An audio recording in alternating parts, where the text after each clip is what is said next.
இது வேலம்மாள் கார்டன்,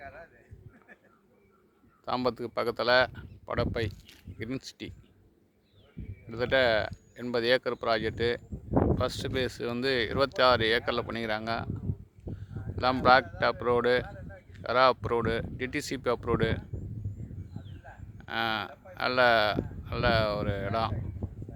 சென்னைக்கு பக்கத்தில் கிரீன் சிட்டி. இந்த பக்கம் 2 பக்கமும் பைபாஸு. அந்த பக்கம் தாம்பரம் டவுனு, அந்த பக்கம் கிளாம்பாக்கம் பஸ் ஸ்டாண்டு. எல்லாமே ஒரு வித்தின் ஒரு 10 மினிட்ஸில் ரீச் ஆகிடலாம். பக்கத்தில் எல்லா காலேஜும் இருக்குது. இந்த இந்த டவுன்ஷிப்லேயே ஸ்கூலு வரப்போகுது. நல்ல பார்க் இருக்குது. பசங்க விளையாடுறதுக்கு ப்ளே கிரவுண்ட் இருக்குது. நல்லா வசதியும் பண்ணிக்கிறாங்க. ரொம்ப அருமையாக இருக்கும். ஹில்ஸு ஏரியா, குடுன்னு இருக்கும் ஏரியா. நல்ல இடம். தேங்க்யூ. தேவைப்பட்டால் கான்டாக்ட் பண்ணுங்கள். Mobile number 9444 161 317. தேங்க்யூ.